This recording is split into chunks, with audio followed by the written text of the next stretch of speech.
तो दोस्तों अब मैं पहुंच चुका हूं रविकांत जी के ऑफिस के बाहर। तो जैसा आप देख सकते हो कि ये रविकांत जी की फ़ोटो भी लगी हुई है इनके ऑफिस के बाहर। तो अगर आप इनसे मिलना चाहते हो तो आप ज़रूर यहाँ पे आ सकते हो अमृतसर 140 रोड पे। तो मैं आपको लोकेशन बिल्कुल बता रहा हूँ और नीचे आपको मैं गूगल मैप का लिंक भी दे दूँगा, जिससे क्या है कि आपको आसानी होगी नेविगेट करने की। तो चलिए देखते हैं।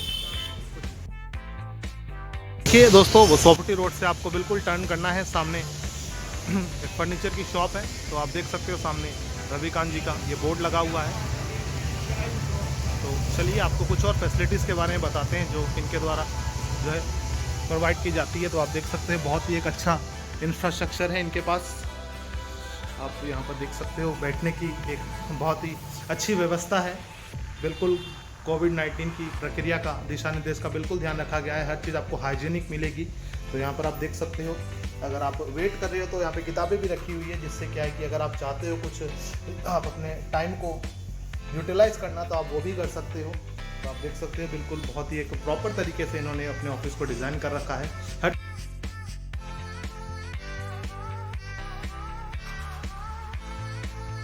तो दोस्तों ये देखिए रविकांत जी आपके सामने, ये इनका ऑफिस है।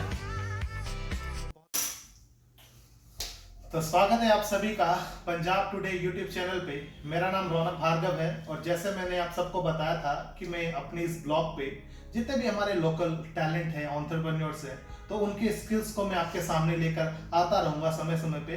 तो आज मुझे इस शुभ अवसर पर मौका मिला है रविकांत जी के पास पहुंचने का। तो चलिए रविकांत जी से मुलाकात करते हैं और जानते हैं कुछ ज्योतिष के बारे में। नमस्कार जी, और रौनक भार्गव जी, आपका बहुत बहुत स्वागत है और द पंजाब चैनल का आपका बहुत बहुत धन्यवाद है। देखिए, मैं ज्योतिष के बारे में कुछ जो आपको जानकारी देना चाहता हूँ। ज्योतिष एक विज्ञान है जिसको एक आप एस्ट्रो साइंस भी कह सकते हैं। हम सभी प्रत्यक्ष या अप्रत्यक्ष रूप से ज्योतिष से जुड़े हुए हैं। हम जो अपने त्योहार देखते हैं, हम जो अपने एक शादी विवाह का एक शुभ मुहूर्त देखते हैं, गाड़ी के लिए देखते हैं, बच्चों का कोई प्रोग्राम रखना है या कोई भी सार्थक कार्य करने का जो एक शुभ मुहूर्त है, हमने गाड़ी लेनी है, लोहा कब लेना चाहिए, कब नहीं लेना चाहिए, तो हम डायरेक्ट और इनडायरेक्ट सभी ज्योतिष से जुड़े हुए हैं। और ज्योतिष का मतलब है कि एक मार्गदर्शन। हम जो ह्यूमन बीइंग्स हैं, सभी में अलग अलग कुछ ना कुछ परमात्मा ने हमें, नेचर ने हमें अलग बनाया है। उसी अनुसार, हमारी बॉडी के अनुसार, हमारे ग्रहों के अनुसार हमारा जन्म कौन से समय में हुआ, कब हुआ, जब बच्चा गर्भ में आता है तो क्या टाइम था, तो उसके अकॉर्डिंग हम सारी कैलकुलेशन लेके चलते हैं। क्योंकि ज्योतिष जो है ये सारा गणित पे आधारित है। जिसका जितना बढ़िया गणित रहेगा, जिसकी बढ़िया कैलकुलेशन रहेगी, जितना उसका एक्सपीरियंस रहेगा, वो अपने क्लाइंट्स को उतना ही ज्यादा लाभ दे सकता है। तो हम जो ज्योतिष की बात कर रहे हैं, ज्योतिष एक, इसकी उत्पत्ति आप हजारों सैकड़ों साल पीछे भी चले जाएं, आप द्वापर युग में, त्रेता युग में, महाभारत काल में, रामायण, उसमें भी जो वेद शास्त्रों का, ज्योतिष का, इसका बहुत सुंदर सुंदर विवरण दिया गया है। इसका मतलब ये एक तथ्य पे आधारित नहीं है, ये एक प्रमाणित विद्या है। समय समय के अनुसार, समय आप कह सकते हैं कि कहीं ना कहीं इसमें कुछ कमियां आ रही हैं।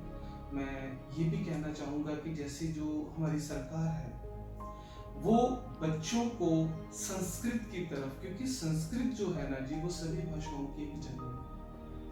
तो सरकार इसमें, मान लीजिए कुछ विश्वविद्यालय हैं जिसमें संस्कृत जो है वो एक अनिवार्य है, और कहीं में क्या है कि वो एक निःशुल्क सिखाई भी जाती है।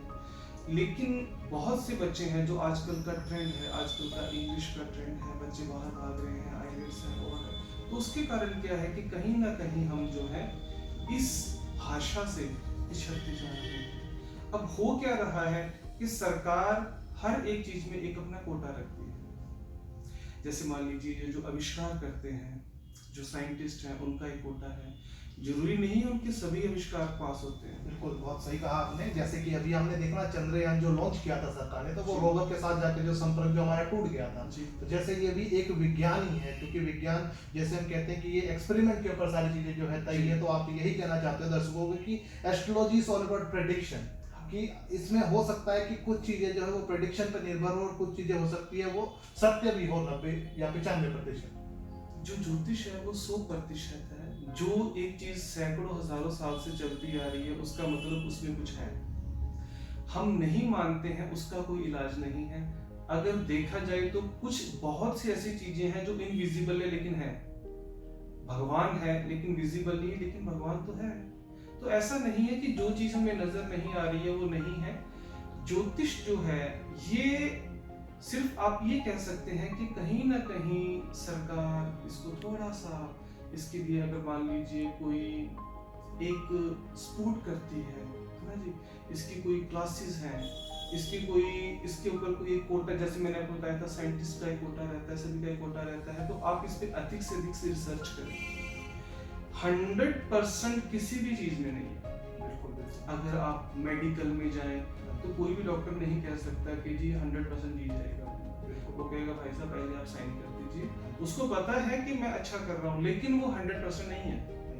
आप किसी और प्रोफेशन में आ जाइए, 100% जब क्लाइंट हमसे ये एक्सपेक्ट करता है ना कि हम 100% करें या हम कोई जादू कर दें या कोई चमत्कार कर दें, वहां पे आपकी जो ज्योतिष है वो फेल हो जाता है। क्योंकि ज्योतिष एक चमत्कार नहीं है, ज्योतिष एक एजुकेशन है, एक कैलकुलेशन है।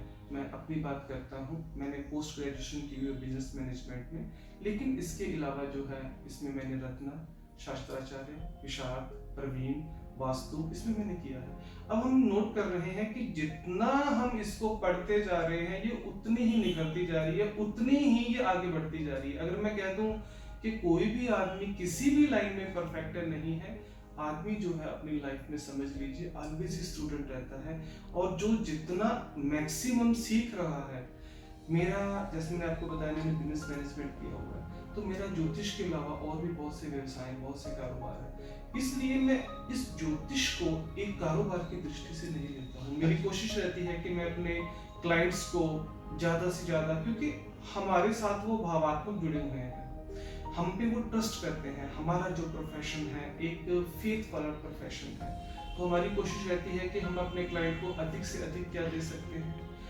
कोशिश रहती है कि जो आ रहा है वो थोड़ा परेशान है, उसको हम एक बजट में क्या दे सकते हैं, क्योंकि हम एक काम पे निर्भर नहीं है, तो उसका कहीं ना कहीं एडवांटेज मेरे क्लाइंट्स को रहता है कि मैं मैक्सिमम टू मैक्सिमम उनको एक बजट में कोई काम करके देता हूं। तो रविकांत जी, आप इस जो है प्रोफेशन से कितने सालों से जुड़े हुए हो? क्योंकि आपने बताया कि ये काम आपका जो है आपके पापा भी करते थे, तो वो चीज़ आपको जो है आप एक खानदानी रूप से अगर मैं कहूँ आपको, तो ये आपका, तो ज्योतिष में आप कितने सालों से जुड़े हुए इस फील्ड में? देखिए, अगर हम एक अपनी ट्रेडिशनली बात करें, पैतृक बात करें, तो मैं 4th जनरेशन हूँ।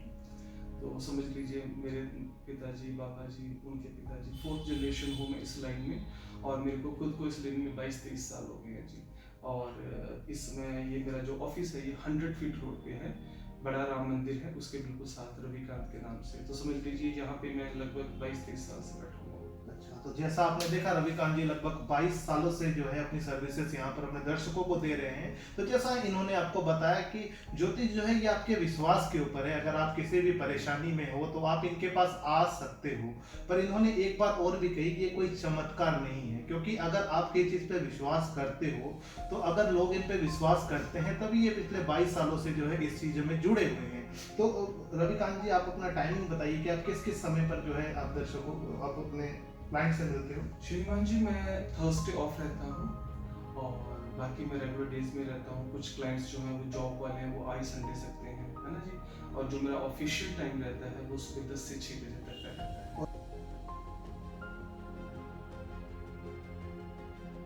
ये तो था हमारे अमृतसर या पंजाब के दर्शकों के लिए। तो अगर कोई मान लीजिए कि पंजाब के बाहर भी अगर कोई आपसे क्लाइंट अगर संपर्क करना चाहे तो आप उनसे भी विजिट करते हैं?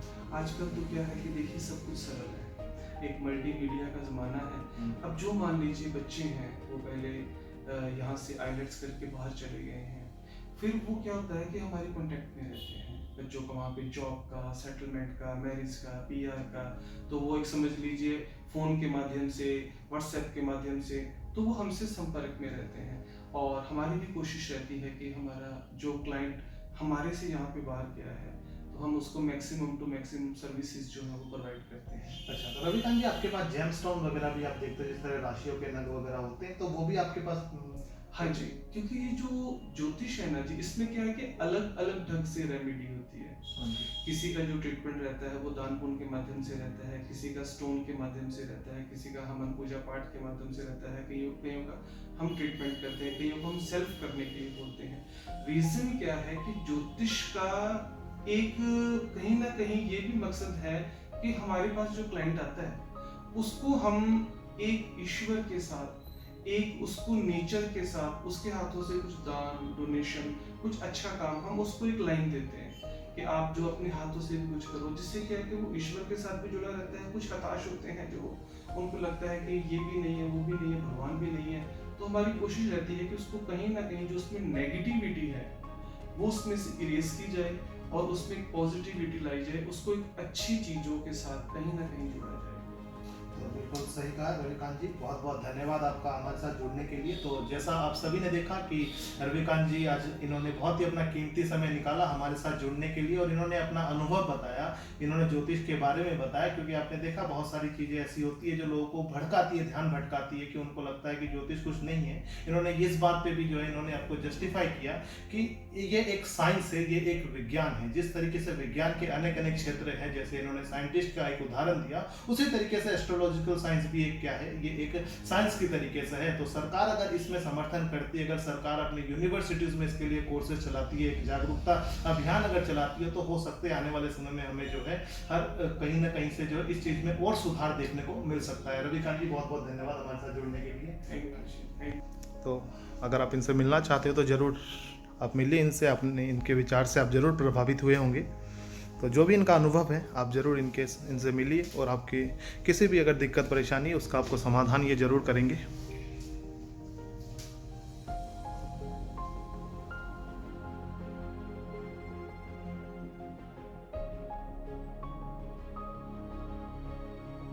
तो दोस्तों आप ये सब देख सकते हो कि ये है इनकी रविकांत जी की बहुत सारे अचीवमेंट्स जो इन्होंने अपने कार्यकाल में इन्होंने अचीव किए हैं। वो आप देख सकते हो, इनकी GNDU से प्राप्त की हुई डिग्रीज है। तो आप देख सकते हो इनके अलग अलग इन्होंने अचीवमेंट्स ली हुई है। तो ये सारे के सारे आप देख सकते हो इनके पास है।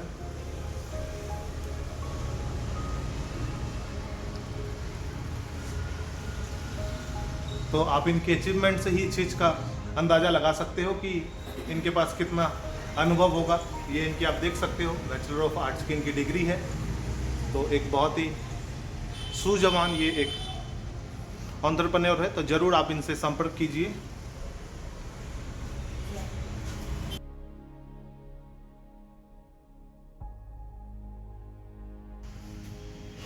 तो दोस्तों ये देखिए मैं आपको ले आया हूँ जेमस्टोन तक। तो ये है जेमस्टोन। अगर आप चाहते हो जेमस्टोन लेना तो आप वो ले सकते हो। ये अलग अलग आपके राशि के अकॉर्डिंग आप इसको वो कर सकते हो। तो ये देखिए दोस्तों, ये है जेमस्टोन।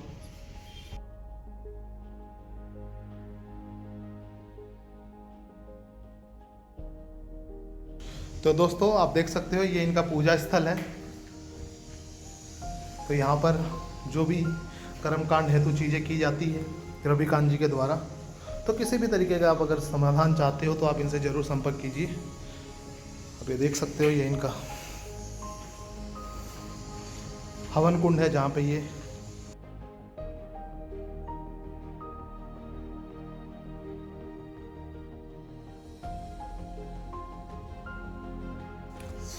तो दोस्तों मैं धन्यवाद करना चाहता हूँ रविकांत जी का। तो धन्यवाद रविकांत जी आपका हमारे साथ जुड़ने के लिए, अपना समय देने के लिए। तो दर्शकों आपने देखा जैसे कि रविकांत जी ने आपको समय दिया है। तो अगर आप भी चाहते हो कि आप अपने बिजनेस को प्रमोट करना, आपको लगता है कि कोई ऐसी चीज़ें जो दर्शकों तक पहुंचनी चाहिए, तो आप जरूर हमारे ब्लॉग के साथ जुड़िए। मेरे चैनल को सब्सक्राइब करना ना भूलिएगा। मैं समय समय पर ऐसे इंटरेस्टिंग अपडेट लेकर आप सबके बीच आता रहूँगा। और आपके अगर और भी कोई एंटरप्रेन्योर है जो अपनी चीज़ों को प्रमोट करना चाहता है तो आप जरूर मुझसे संपर्क कीजिए। धन्यवाद रविकांत जी आपका हमारे साथ जुड़ने के लिए। Thank you.